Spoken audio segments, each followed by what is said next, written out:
The first thing that I thought we should really talk about, the catalyst for all of this, is that Hasan Piker was named in the Rolling Stones most influential creators of 2025. And this created a lot of hysteria online. MrBeast was bitching about his position on the most influential creators list of 2025. You sent me the thing where Caleb Hearon, who's actually a local Kansas City comic that some of my homies are tight with. I've only met him a handful of times. He would not know who I was. But it's cool that he's a local dude and people think he's really funny. And I've seen some of the Instagram things that are really funny. And I know he's sold some scripts around town. He was number 6, and that was ahead of MrBeast, and MrBeast was pissed about it. Hasan clocking in the top 25. Didn't really surprise me. Were you surprised to see Hasan on here? I feel like he's been getting a lot of press recently. I think his PR team, if he has one, has been doing great work. He was in GQ. He was featured in an article in, I think, maybe like the New Yorker or the New York Times. It's been all over the magazine covers. You know what I'm saying? Much to the chagrin of Ethan Klein. But no, I was not at all surprised to see him on this list. I mean, not that I was really like anticipating this list, or not that I really give a fuck about it. Like, I don't really care about these lists. But yeah, if you're going to make a list about the top 25 most influential creators of 2025, yeah, it seems obvious that you put Hasan on there. That doesn't seem like anything that's even remotely shocking. Yeah, that's, kind of the take that I had. I have the Ethan post here if you want me to pull it up. Sweet. Yeah, let's go ahead and fire that guy up. I was looking for it, but I don't think it was saved in my bookmarks. I think I just sent it. This guy right here. Who wrote this article, Gavin? The internet's favorite writer. It was Taylor Lorenz. I actually didn't realize that she worked on this article. Yeah, and this has got to add insult to injury, because not only is Hasan praised, is Ethan left out, but also his arch nemesis Taylor Lorenz gets a byline in Rolling Stone, and Ethan just can't handle it. He says, Taylor Lorenz wrote this piece that proclaims Hasan to be one of the most influential creators of 2025. How the fuck are legit media brands working with this mess of a human being? Jesus Christ. And how is this not a conflict of interest? What do you mean, how is it not a conflict of interest? Taylor Lorenz does not get paid by Hasan Piker. In no way has Taylor Lorenz ever been paid by Hasan Piker as long as as far as I know. I've never seen anything like that. That would be news to me. I think that would be news to you too, Gavin. That seems like an outrageous assertion and allegation. Yeah, what does that even mean? Like, because she said, is he saying it's a conflict of interest because she's on the record saying that Hasan is hot? Like, is that literally what he's talking about? Like, oh, she can't work on this because she already admitted that she's just like thinking with her pussy or something. Like, oh, she thinks he's hot, so she's gonna put him on the list. Like, is that literally what he's implying? That's fucking ridiculous, because everyone has said that about Hasan. I mean, anyone who's we've said that about exactly. Either way, fucking totally ridiculous. And it's also funny that it mentions there also lets MrBeast know that Lorenz might have played a role in his ranking. Because if you remember, Zach, I think Taylor Lorenz like fucking hates MrBeast. Oh yeah, 100% she does, and I think that's the point of what he's saying. Like, oh hey, because Taylor Lorenz hates you, that's why you were listed lower in this article, where she was one of like 5 people with a byline. Like, oh, this can't be taken seriously. She has a fucking agenda against MrBeast. And to be honest, I've actually always kind of signed off on Taylor Lorenz reporting when it comes to MrBeast. I am an OG MrBeast hater. Go back and play any clip of the Vanguard talking about MrBeast. I talk about how I don't trust him. I think his eyes are sociopathic. Okay, I don't believe in any of his like phony philanthropy. I'm not into any Zach of that. wants 100,000 kids to stay blind. No, I'm just kidding, obviously. But also, we're not fucking ignoring it. We're going to talk about it in a second. We're just starting the show with the real serious things going on in the world right now.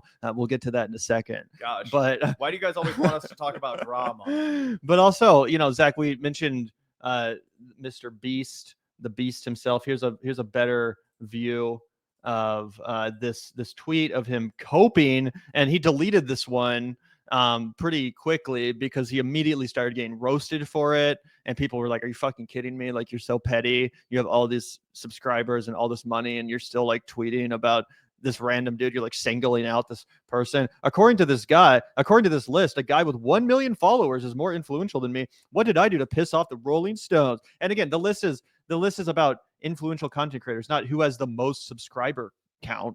That would be a fucking stupid list. Just like, we looked at the YouTube analytics and found out who was getting the most views from fucking 12-year-olds. Because that's what MrBeast is. He's just like slop for literal children to like watch when they should be doing their fucking homework or whatever kids do. You know what I'm saying? Like, it's just garbage. It's not influential to anyone. I don't even think I've actually ever seen a full MrBeast video. I have a fucking theory that the only reason he gets as many views as he does is because all these platforms autoplay is bullshit. It's just corporate approved fucking garbage. Anyway, it's pretty funny that MrBeast swiftly got backlash, had to delete this tweet. And if anything, there's a real silver lining to this tweet, which is I'm pretty sure it's going to blow up Caleb's career. Not that he isn't already doing fantastically, but I've seen more attention on Caleb because of this tweet and because of this petty bullshit than I have in the past. Oh yeah, and Caleb is such a sweetheart, guys. He's a genuinely really nice guy. Again, like, I'm not trying to do the whole like name drop by association. This guy would not pick me out of a police lineup, but I know people who are friends with this guy personally, and I've been around parties where he's at, and I've seen him in public and all this shit.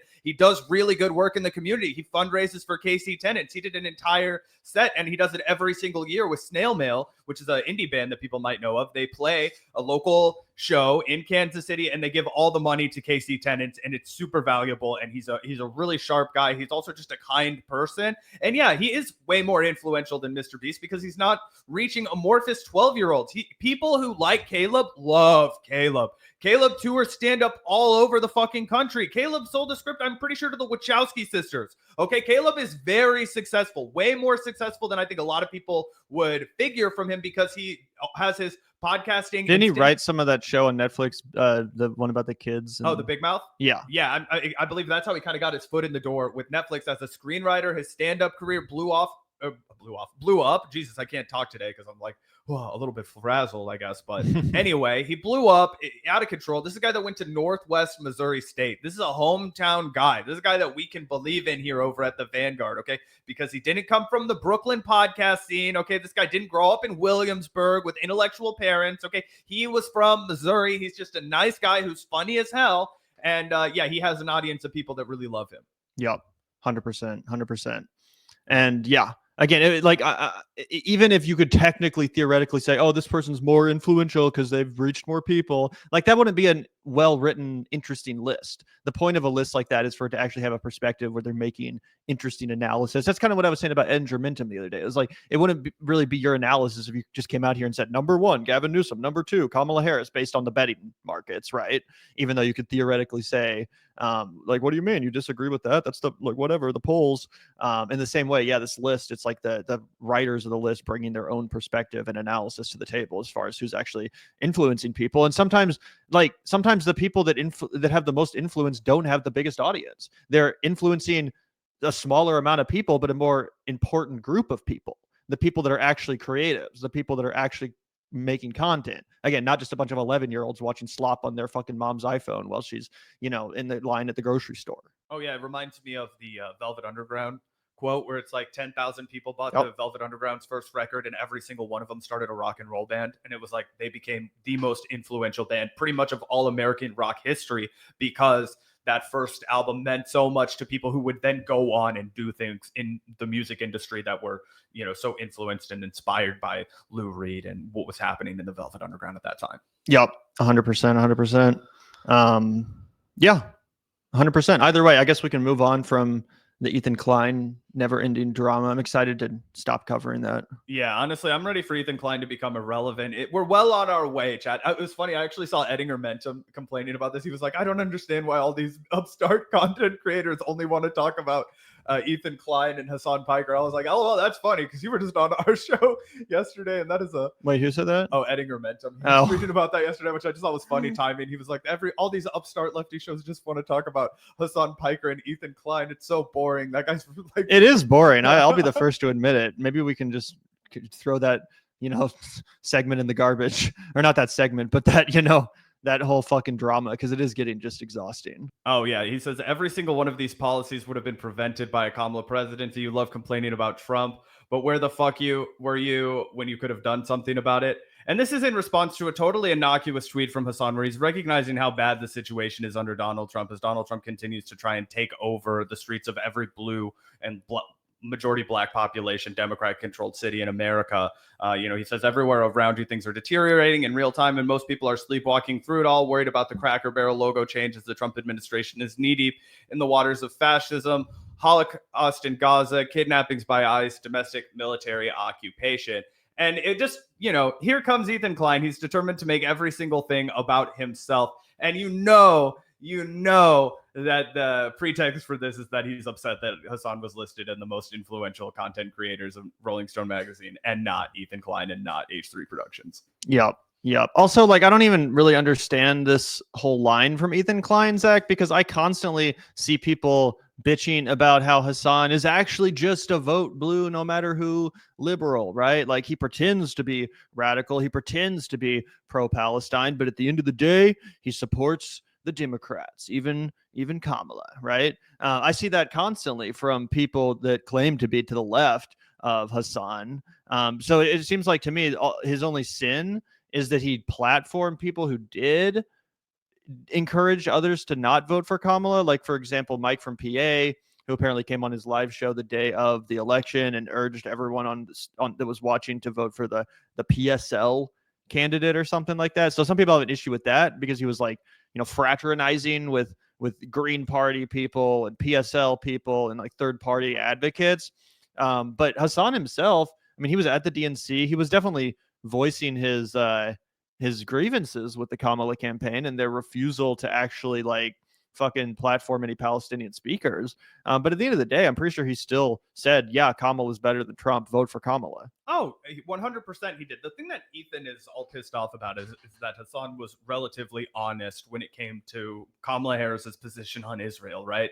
He was willing to say that she was 100% complicit in a genocide, right? He was willing to point out that there wasn't much evidence that she was willing to change course from Joe Biden, right? That was the biggest flaw in the Kamala Harris campaign, if you ask me, was the fact that she did not chart a new course from Joe Biden when it came to foreign policy. You guys can clearly see that when she first launched her campaign, people were so excited. There was overwhelming support for her. They were filling the entire airport hangar in Michigan. Tim Walz was speaking with her. There was so much hype behind her, and she had an opportunity to chart a new course that was different from Joe Biden. I don't think it all hinged on foreign policy. Had she presented, a very compelling and robust domestic policy solution that also distinguished her from Joe Biden and really made the American people feel comfortable and confident that she was going to do something about inflation, bring grocery prices down, do something to deal with the skyrocketing price of homes in this country. I think all of those things could have made a meaningful difference. And Hasan was honest about that, just like we were honest about that. Now, we miscalculated. We thought for sure Kamala Harris was going to be able to get across the finish line just by the, distinction that she was not Donald Trump. Donald Trump was so fucking old. Here was this, young, fresh, new face, never been president before. That was a miscalculation and an oversight for us. But Hasan basically had a very similar analysis of the situation. And while he was willing to have discourse with people like Mike from PA and other people who were very hardline, revolutionary, I will never vote for the Democrats again kind of people, I think he kept his head on his shoulders. He went to the DNC. They kicked him out from that DNC. They let no Palestinian speakers speak at that DNC, right? They totally ignored the uncommitted movement. Oh, the uncommitted movement. Yeah. And they completely ignored those folks, right? So it was embarrassing in that sense. And Ethan is basically trying to rewrite history, make himself seem like the infallible good guy, show that he has good political instincts. Hasan has bad political instincts, but it's pretty humiliating. Yeah, it's completely humiliating. This whole Hasan wasn't pro Kamala enough, so he doesn't have the right to complain about what's going on in the country right now. It's so fucking stupid and pathetic. And also to act like this is some new opinion from Hasan that the Democratic candidate kind of sucks, even though they are better than the fascist alternative. Are you fucking kidding me? That's been my entire life. The first election I ever paid attention to was when I was in first fucking grade, and a man named John Kerry was running against George Bush. And I remember my parents at the time even telling me, because they took me to a John Kerry rally with Clara in Kansas City. And I remember the time being I wanted to get more excited about it, but they were like, don't get too excited. John Kerry is definitely better than George Bush, but he still sucks. He still supports the war. He's a corporate Democrat. He's not as good as I think they supported Howard Dean. Yeah, Howard Dean, his, what was his yell? Yeah, the whoop or whatever. So literally, my entire life, Zac, we've been dealing with this as Democrats. We got to kind of bite our teeth and support this shit fucking candidate because they're better than the one who's going to continue this country's descent into straight up unabashed fascism. So yeah, it's not like Hasan having this opinion is some new radical thing that he's like introduced into the discourse. He's, if anything, just carried on a long tradition of biting the bullet and, you know, trying to walk that line between criticizing a candidate for supporting fucking war crimes and also not, you know, supporting the even worse candidate who's way fucking more fascist. 100%. And we keep digging a little bit, and we see this from Ethan Klein, and it all comes together even further. His arch nemesis. Oops, actually, this is the wrong. There we go. Got